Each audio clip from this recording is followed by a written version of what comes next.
Welcome to Nita சமையல். நிதா சமையலில் இன்றைக்கி மட்டன் கோலா உருண்டை எப்படி பண்ணுறதுன்னு தாங்க பார்க்க போகிறோம். ஸோ மட்டன் பண்ணுறதுக்கு நீங்கள் வந்து மட்டனை வாங்கி கொத்தி வச்சுக்கணும். ஸோ கடையிலே வந்துட்டு கேட்டிங்கன்னா கொத்தி தருவாங்க. அதை நல்லா வந்துட்டு ஃபைன் பீஸாக கொத்தி தர சொல்லுங்கள். கொஞ்சம் டைம் எடுத்தாலும் நீங்கள் நின்று வந்துட்டு அழகாக கொத்தி வாங்கிக்கோங்க. எலும்பெல்லாம் இல்லாமல் நம்ம வந்து கொத்தி வாங்கிக்கிட்டு அதுக்கப்புறம் அதில் இன்னும் கொஞ்சம் இன்க்ரீடியன்ட்ஸ் ஆட் பண்ணணும். அது இப்போதைக்கு வந்துட்டு என்னென்னா சின்ன வெங்காயம் அதில் ஆட் பண்ணுற மாதிரி இருக்கும். அப்புறம் பூண்டு, தேங்காய் பூ, அதுக்கப்புறம் நான் வந்து டேஸ்ட்டுக்காக கொஞ்சம் முந்திரி ஆட் பண்ண போகிறேன். அப்புறம் கருவேப்பிலை, கொத்தமல்லி அதெல்லாம் ஆட் பண்ணணும். அதுக்கப்புறம் அது மிக்ஸ் ஆகணும் இல்லையா, கோலா உருண்டையாக வரணும் இல்லையா, அதனால் வந்து கொஞ்சம் கடலைப்பருப்பு, பொட்டுக்கடலை ரெண்டுத்தையுமே வந்து வறுத்து அதில் ஆட் பண்ண போகிறோம். ஃபஸ்ட்டு வந்து நம்ம மட்டனை வந்து கழுவி எடுத்துக்கலாம். ஸோ நான் வந்து மஞ்சத்தூள் போட்டு கழுவாத ஒரே நான்வெஜ் ஐட்டம் வந்துட்டு அது மட்டன் தாங்க. ஸோ அந்த ஸ்மெல் எனக்கு ரொம்ப பிடிக்கும். ஸோ அந்த ஸ்மெல் இருக்கணுங்கிறதுக்காக வந்துட்டு மஞ்சத்தூள் போட்டு கழுவாமல் நம்ம சாதாரணமாக டேப் வாட்டர்லேயே வந்துட்டு கழுவினாலே போதும்.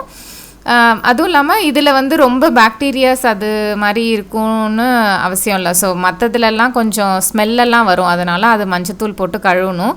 அதனால் வந்துட்டு இது அப்படியே தான் நான் கழுவுறேன். இது வந்து கொத்தி வாங்கியிருக்கோம் இல்லையா, அதனால் வந்துட்டு நம்ம வந்து இது மாதிரி ஒரு சல்லடையில் அடியில் பிளேட் வச்சு தான் கழுவணும். ஏன்னா இங்கே பார்த்திங்கல்ல, இப்போது அந்த சின்ன சின்ன பீசஸ்லாம் வந்து மட்டன் பீசஸ்லாம் அடியில் தங்கிடும். அது அந்த ஓட்டை வழியாக வந்துட்டு அந்த தட்டில் தங்கிடும். ஸோ அதை நம்ம மிஸ் பண்ணாமல் எடுக்கணுன்னா இந்த மாதிரி தான் வந்துட்டு தண்ணியெல்லாம் வடிச்சிட்டு அந்த ஃபைனலாக இருக்கிறத வந்து நம்ம மட்டனோடய ஆட் பண்ணிக்கலாம்.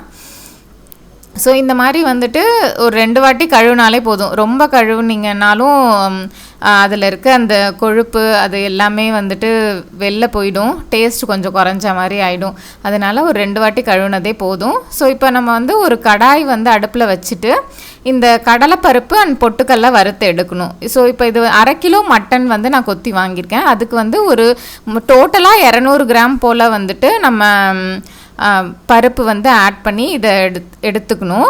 நான் வந்துட்டு ஒரு 100 கிராம் வந்து கடலைப்பருப்பு எடுத்து நான் ஃபஸ்ட்டு வறுத்துருக்கேன்.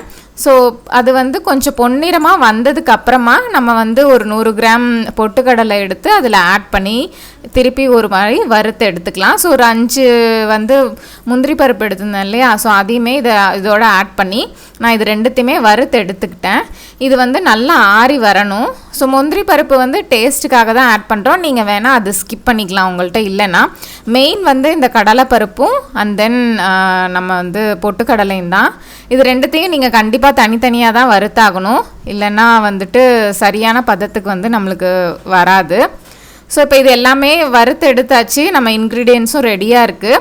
இதை நம்ம வந்துட்டு கிரைண்டரில் போட்டு அரைச்சி எடுத்துக்கலாம். நான் வந்து இது 1/2 kg அண்ட் 200 கிராம் கிட்ட வந்து நம்ம பருப்பெல்லாம் ஆட் பண்ணுறதுனால நான் கிரைண்டரில் போட்டு அரைக்க போகிறேன். ஹோட்டல்லலாம் கிரைண்டரில் தான் அரைப்பாங்க. ஸோ இதில் ஒன்று முக்கியமான விஷயம் என்னென்னா, நம்ம வந்து கிரைண்டரில் வந்து சுற்றி விட்டு கொஞ்சம் கஷ்டப்பட்டு தான் அரைக்கிற மாதிரி இருக்கும். அந்த கல் வந்து அடிக்கடி அந்த இதில் மாட்டிக்கும். நீங்கள் நல்லா ஃபைனாக கொத்தி வாங்கிட்டீங்க அப்படின்னா உங்களுக்கு பிரச்சனை வராது. இதே நம்ம வந்துட்டு மிக்சியில் கூட இதை அரைக்கலாம். நம்ம கொஞ்சமாக இருக்குது அப்படின்ற பட்சத்தில் கிரைண்டரில் போட்டு அதிலே ஒட்டி எல்லாம் போய் நம்மளுக்கு கொஞ்சம் வேஸ்ட் ஆகிடும் இல்லையா, அதனால் வந்துட்டு மிக்சியில் அடிச்சிக்கிறது பெட்ரு. நிறைய இருக்கும்போது 2-3 பேட்சஸாக அரைக்க கொஞ்சம் கஷ்டமாக இருக்குன்றதுனால நம்ம வந்து கிரைண்டர்லேயே போட்டு அரைச்சிக்கலாம்.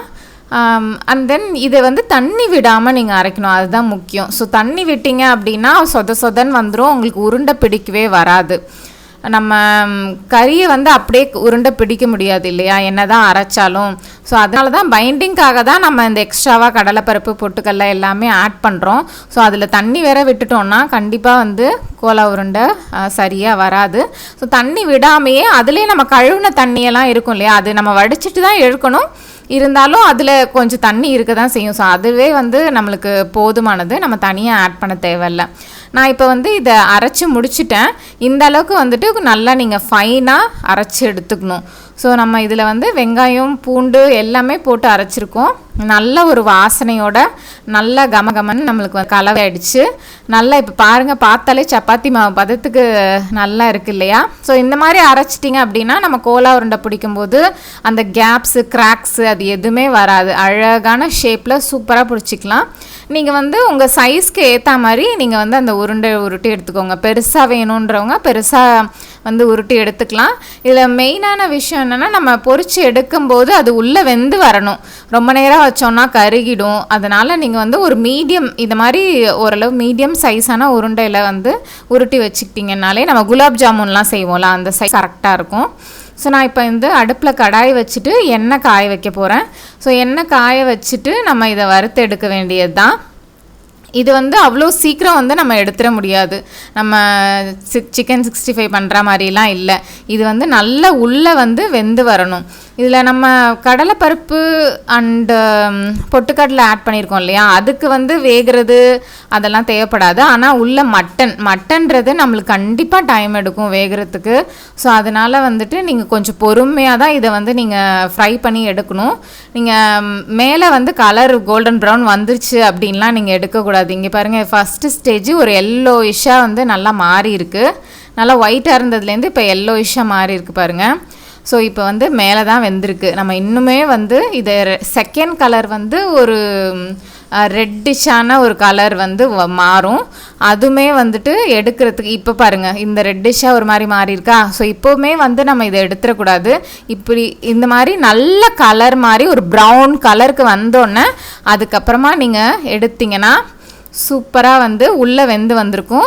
இப்படி சுவையான மட்டன் கோலா உருண்டையும் நம்மளுக்கு தயாராக கிடச்சிடும். இது வந்து நீங்கள் குழந்தைங்களுக்கு கொடுத்தீங்கன்னா அப்படியே பொறிக்க எடுத்து சாப்பிட்ருவாங்க. ஸோ இது சூடாக இருக்கிறதுனால என்னால் கட் பண்ண முடியல. நீங்கள் ஆனால் இது வந்து இப்போ ஓப்பன் பண்ணி பார்த்தோன்னா சூப்பராக, இங்கே பாருங்கள் உள்ளே நல்லா வெந்து வந்திருக்கு.